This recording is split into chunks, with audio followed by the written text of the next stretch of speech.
People talk about real estate like it's some holy revelation delivered on a stone tablet. You ever notice that? They speak about it with this glowing certainty, like buying a house will magically transform them into a functioning adult. Oh, once you own property, you've really made it. Oh, really? Made it where? Made it into what? A debtor with a roof? A servant to the bank? Congratulations, you've successfully changed yourself to a rectangle of land for the rest of your natural life. What an accomplishment. Put that on the resume, expert annoying. And the funniest part is people repeat this nonsense like it's ancient wisdom. Owning a home is the dream. The dream, my friend, is sleep, peace, silence. A moment where no bothers you. But no, now the dream is paying interest until you're too old to climb the stairs. Somehow that's become an aspiration. They beat you over the head with it from the time you're a kid. They tell you buying a house is the responsible thing to do. Like responsibility is measured by the size of the hole you dig yourself into. But people buy into it. They look at real estate like it's the great solution to everything. Their finances, their future, their sense of identity. They say things like, well, I need equity. Equity? People don't know what equity is. They say it because it sounds important. It makes them sound like they understand something they absolutely don't. Equity is just the little number the bank lets you fantasize about while they siphon your paycheck for the next 3 decades. And then there's this obsession with roots. I want to put down roots. Roots, you're not a tree. You don't need to plant yourself. You can move. But people act like they're supposed to buy one patch of earth and die on it. And why? Tradition. You don't question the tradition. You just follow it because your parents did, and their parents did, and everyone you know keeps repeating the same tired script like a broken tape recorder. Oh, buy a house, buy a house. And if you say you don't want one, suddenly you're the lunatic, you're the outcast. What do you mean you don't want a house? Don't you want something of your own? Yeah, I want something of my own, my freedom. And the funniest thing is, the moment people step into a house they're thinking of buying, they start imagining they're smarter than everyone else. They look around like they're in an art gallery. Yes, the light in here is excellent. What the hell do you know about light? You don't even know where the light switches are in your own apartment. But suddenly you're an expert. Oh, these floors have potential. Potential, they're floors. They don't have dreams, they don't have goals, they're not going to college. But the realtor says a potential, and now everyone is nodding like they're watching a lecture on philosophy. And that's another thing. Realtors. The wandering cheerleaders of the housing religion, they never stop smiling. They smile like they're possessed. You could be touring a house where the ceiling is sagging, the foundation's cracked, and the bathroom smells like something died in 1986. And the realtor will clap their hands and say, "Isn't this charming? Charming." When something is broken, leaning, cracking, or rotting, suddenly it's charming. That's real estate language for a please don't look too closely. And they always point out things you'd notice without any help. Oh, this is the living room. Oh, good, I was afraid it was the garage. And they explain it like you're a toddler discovering shapes. This is the kitchen? Yes, the room with the stove and the sink. Fantastic deductive reasoning. What's next to the door? This is the wall, this is the air. They guide you through the house like you're lost in the woods and they're trying to lead you back to civilization. Then they hit you with the kicker. Now, the price on this beauty is only, that's the word, only 6 figures. Only the equivalent of selling your soul, your spine, your future children's futures. Only your entire adult life. Only the rest of your salary until retirement only. They say it with such confidence you start thinking maybe you're the unreasonable one for not wanting to live on nothing but crackers for the next decade. And people justify it. They always justify it. They stand there in the kitchen, staring at outdated cabinets that look like they were carved by someone who hated wood. And they start rationalizing. We can fix this. Fix what? Everything, the whole thing. Suddenly everyone thinks they're a handyman. We can knock out this wall. No, you can't. You don't even know how to change the batteries in your smoke detector. But give someone the fantasy of home ownership, and they turn into a construction foreman in their imagination. Then you commit. You sign the papers, and that's when the real fun begins. That's when the house reveals itself. Pipes leak, doors creak, The roof groans every time a bird lands on it. The electricity hums like it's delivering coded messages. And suddenly you're not living in a dream, you're a creature. A giant wooden creature that demands constant offerings. Repairs, replacements, inspections, treatments, upgrades. Your house becomes a hungry god and you must feed it. People try to hide it. They don't talk about the suffering. They smile and say, oh, it's coming along to where the landfill. But they convince themselves they're building wealth. Wealth? Well, wealth, you're spending money faster than you can earn it. Homeownership isn't building wealth, it's building a list of things that break faster than you can pay for them. And then the insurance. You have to insure everything. The roof, the basement, the windows, the furnace. At some point, you're insuring your own sanity. And the company always asks the same question. Has the house ever flooded, burned down, exploded, collapsed, or been eaten by termites? And you think, why the hell would I buy it if it had? But they want the history. They want to know if you're walking into a disaster. And deep down, you know you probably are. And you know what the funniest part is? People brag about this misery. They show off their homes like they're showing off trophies. Look what I have. Yes, look what you have. A giant wooden chore. A financial anchor. A structure you are now responsible for like a newborn that costs 1,000 times more and cries in the form of repair bills. But it's mine. Yeah, sure. Until you miss one payment. Then you're out on the curb waving goodbye to your dream. People will go insane protecting this idea. They'll sacrifice friendships, families, marriages. They'll fight over paint colors. They'll scream about lawns. Lawn's another pointless ritual. You have to water them, trim them, mow them, maintain them, just so the neighbors won't whisper about you. Because that's the real fear. Not losing your house, losing the fake respect of people who don't care about you at all. Everything becomes a performance. Look at our beautiful home. Oh, look at the porch we never sit on. Look at a room we never use. Look at the dining table that has never seen food because everyone eats in front of the television. Look at the guest room that only exists to hold boxes we were too tired to unpack. Look at the fixtures we pretend we chose on purpose. Ah, it's all a show. A big, expensive costume party where everyone pretends they're living the dream, when in reality they're terrified someone might notice the cracks. And under all of it, under the paint, the pride, the pretense, there's one tiny little fear no one wants to say out loud. What if this wasn't worth it? But nobody says that. Nobody admits it. They bury it under throw pillows and scented candles and a mortgage payment so high it makes their eye twitch. Because admitting the truth would be too painful.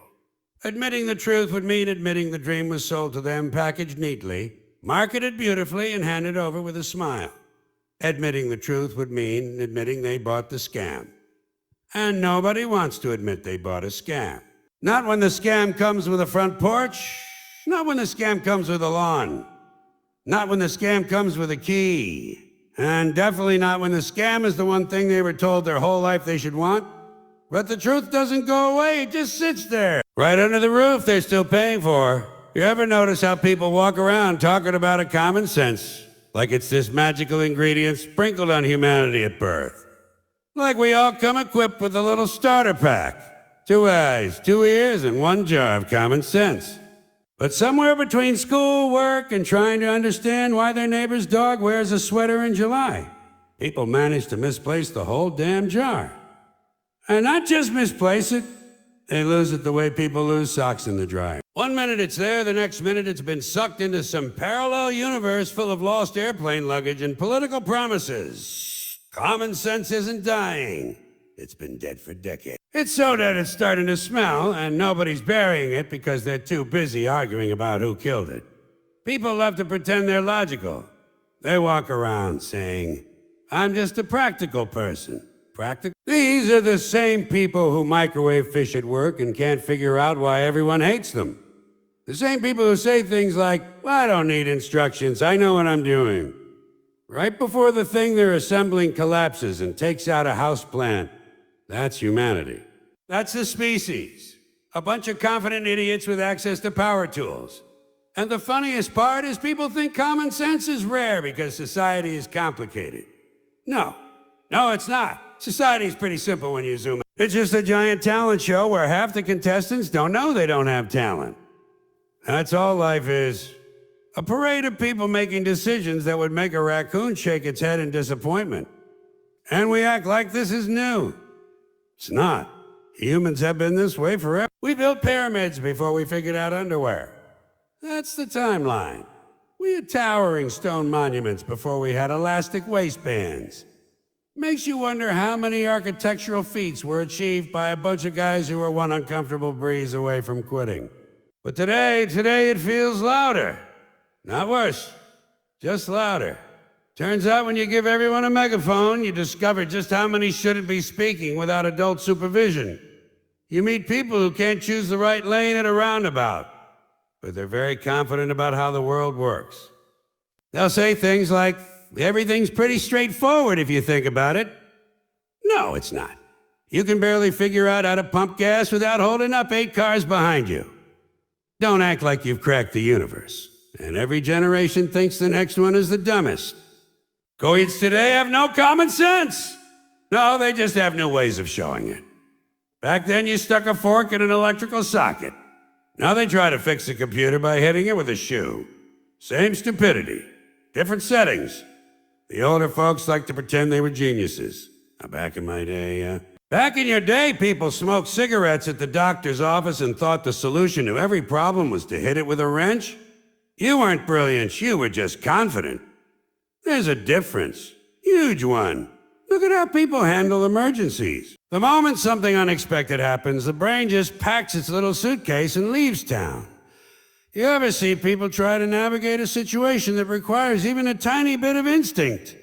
Watch someone try to change lanes during road construction. They panic like they're defusing a bomb. Or watch someone try to open a door that says a pull when they want it to a push. They'll keep pushing it like maybe the door will change its mind. Then they look around like the door tricked them, personally out of spite. And people always say, the world used to have more common sense. No, it didn't. It just had fewer places for people to show how little they had. Because when someone with no common sense didn't know something, they kept it to themselves. Now they start a conversation about it. They gather a few other dim lights and multiply their confusion like it's a group project. You ever see people try to solve a problem collectively? Half of them assume they already know the answer. The other half don't care what the answer is. And the remaining few are just there because they heard someone brought snacks. And I love when people talk about it thinking for themselves. They don't think for themselves. They think for the version of themselves they want to be. That heroic imaginary version who always knows what to do, who jumps into action, who never panics. But the real version can't even decide what to eat without staring into the fridge like it's going to reveal a prophecy. You ever watch someone open a fridge 5 times in a row hoping something new will appear? That's humanity. The brain knows nothing changed, but the heart still believes. And then there's this idea that people learn from mistakes. No, they don't. Most people learn the wrong lesson from the right mistake. They'll trip on a step, and instead of watching where they walk next time, they'll avoid that building forever. They'll say, I don't go there anymore. Dangerous place. No, the place isn't dangerous. You're uncoordinated. It's okay, admit it. Oi. But people don't want self-awareness. They want a world that bends to the level of sense they personally possess. Very little. And that's why everything becomes a hack. People love shortcuts. Common sense would say, read it, learn it, do it properly. But no, they'll risk destroying the whole thing to save 14 seconds. They'll say things like, I found a hack for unclogging the sink. And the next thing you know, the sink, the drain, and half the countertop are gone. Then they say, this is why you shouldn't trust plumbers. No, this is why plumbers shouldn't trust you. And you ever see people try to diagnose themselves? Forget doctors. Forget professionals. People decide that their symptoms match whatever they saw on page 7 of a magazine next to an ad for soup. They say, I looked it up, I know what it is. Sure you do. This is the same person who gets confused by the instructions on a shampoo bottle. The instructions.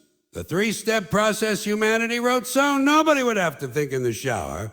And nothing exposes the lack of common sense like committees. Committees are where common sense goes to die. A bunch of people with half ideas, quarter ideas. With no ideas at all, gather in a room and talk until the stupidest suggestion becomes the official plan. That's why most buildings have things in weird places. A light switch that isn't connected to anything. A hallway that leads nowhere. A bathroom with the paper towels placed at the opposite end of the room. Those are the gifts of committees. The architectural equivalent of shrugging. And every now and then someone tries to bring common sense back, like a lost tradition, like it's folklore. They'll say, we need more practical thinking in this world. But then you watch that same person try to use a revolving door. They hesitate, they wait too long, they walk too fast. They get stuck in the middle. They look terrified. That's your practical thinking ambassador. Spinning in circles, hoping someone shuts down the whole building so they can escape safely. And don't forget the people who give advice. The least qualified people are always the loudest advisors. They'll tell you how to manage money when their wallet looks like an empty tortilla. They'll tell you how to live your life when they haven't made a good decision since they chose their email address in 1999. They'll tell you how to be successful when their biggest accomplishment this week was remembering where they parked. The world isn't short on intelligence. It's short on clarity. People can know things but still make choices that would embarrass a hamster. Intelligence without common sense is like owning a fancy sports car and driving it straight into a lake because the GPS told you to. Which, by the way, people have done more than once. Because if a screen says it turn right, they think, well, who am I to argue? That's not obedience. That's surrender. And people keep inventing new ways to avoid thinking. They want decisions made for them. They want life simplified. But the simplest truths are the ones they never grasp. And when you point it out, they act offended. Are you saying I'm dumb? No, you're saying you're dumb. I'm just nodding along politely. And that's the real tragedy. Not that people lack common sense, but that they don't even know they lack it. They walk around proud of their confusion. They carry it like a badge. Meanwhile, the few people who do have common sense are tired, exhausted, burned out from years of watching everyone else behave like the universe is optional. And if common sense ever tried to make a comeback, it would be run out of town by people who think their imagination counts as evidence. And that's why everything's messy. Because you can't build a stable world on unstable minds. You can't expect order from a species that still argues about whether a door mark to push it really means a push. And that's when you realize something beautifully depressing. People don't want common sense. They want comforting nonsense. Nonsense is easier. Nonsense doesn't require effort. Nonsense lets them blame the universe for every stupid thing they do. And once you understand that, everything makes perfect sense, if you'll excuse the irony. And that's why the world feels like a big, confused circus where the clowns are running the tent and the only sane thing left to do is laugh. You ever look around and realize people are living in a world they clearly weren't built for? A big, complicated system full of rules, signs, labels, warnings, instructions, and somehow we still manage to screw up the basics.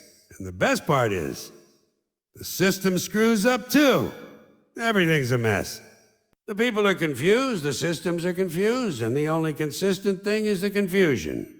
You'd think after thousands of years of civilization, somebody would have figured out how to make things function without driving everyone insane. But no, humans don't want things simple. They want things complicated enough that nobody can tell who's messing up, because that's the only way they can pretend it isn't them. Everywhere you go, you find these big official systems designed to make life easier.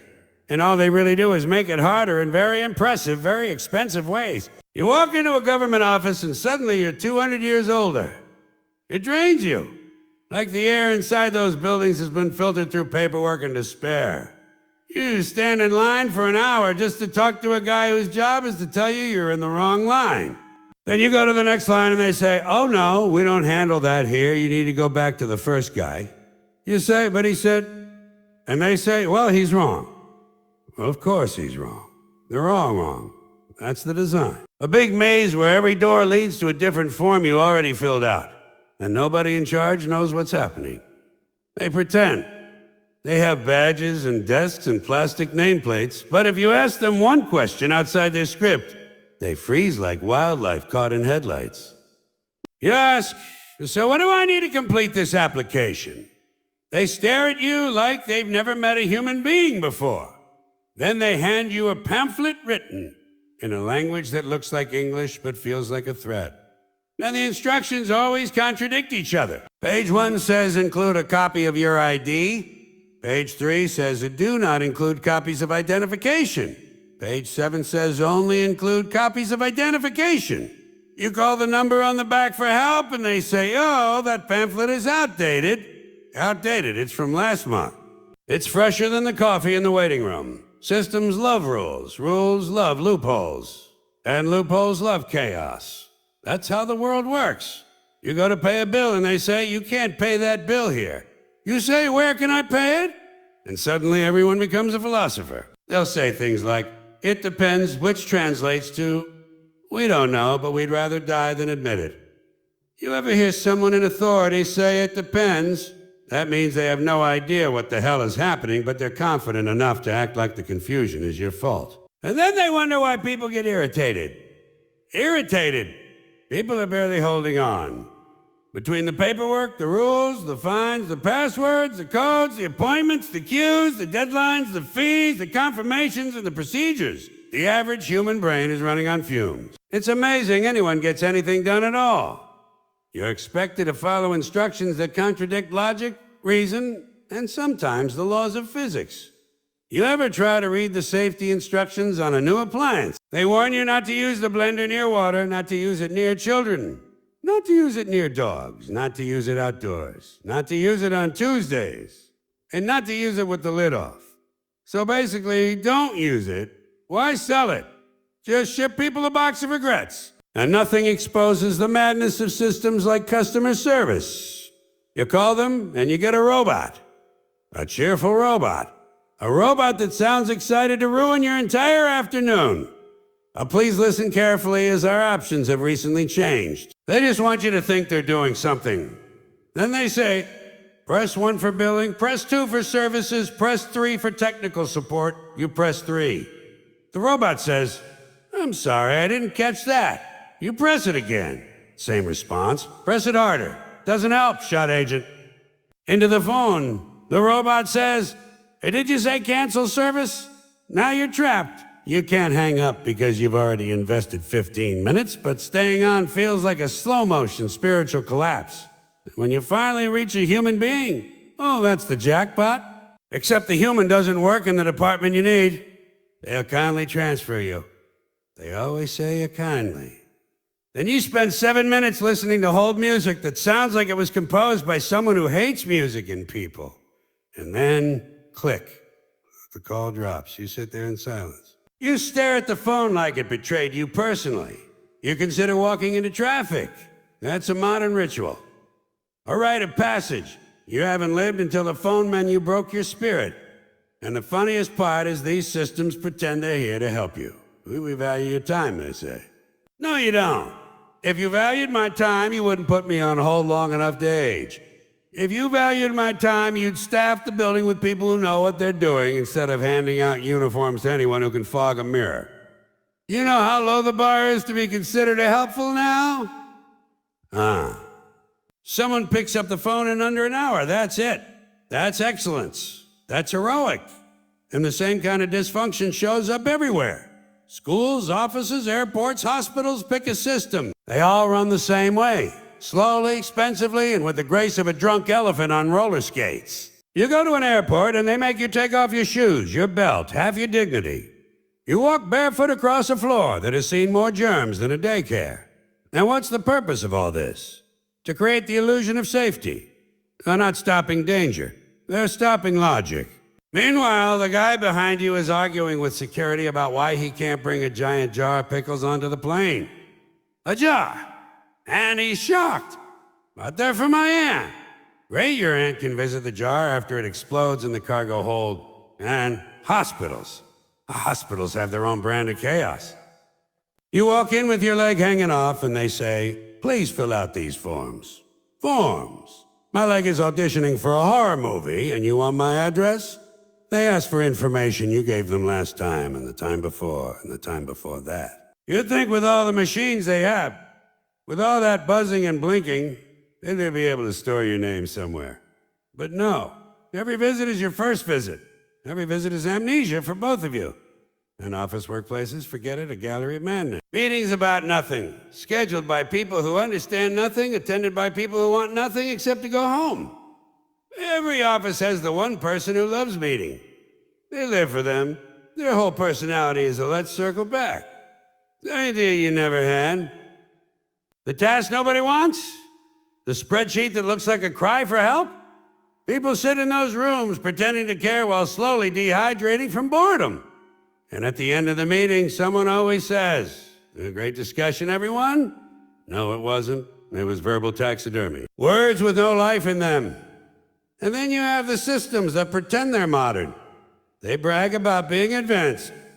But everything advanced breaks faster. Back then, you bought a toaster and it worked for 20 years. Now you buy a toaster and it's got modes, buttons, blinking lights, warnings, manuals. And after all that, it still burns your toast. You try to return it. And the store says, "Do you have the warranty receipt?" A receipt the size of a billboard?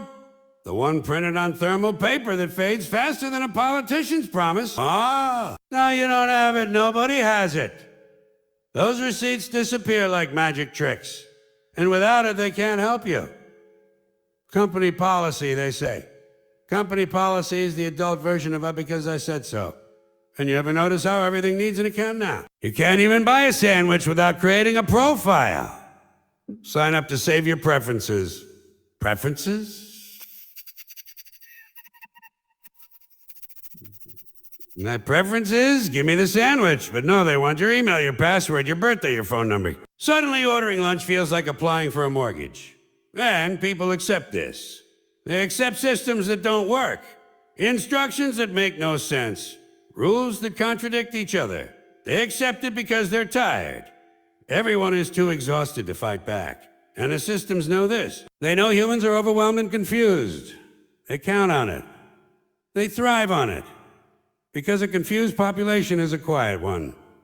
Not happy, just too busy filling out forms. And this whole mess, this beautiful disaster is held together by one thing, the hope that tomorrow might make more sense. Spoiler alert, it won't. Because the people running the systems are the same people who push doors marked to pull, get stuck in roundabouts, and call customer service screaming at robots. I don't know what they're doing. They're improvising. They're winging it, and they're doing it with confidence. Oh! And that's why everything feels upside down, backwards, sideways, and occasionally inside out. Because the systems are broken, the people are confused, and the only thing holding everything together is duct tape and denial. And once you understand that, once you really let it sink in, you realize something liberating. The whole world is a circus run by people who can't juggle, and the sooner you stop expecting the show to make sense, the more fun it becomes.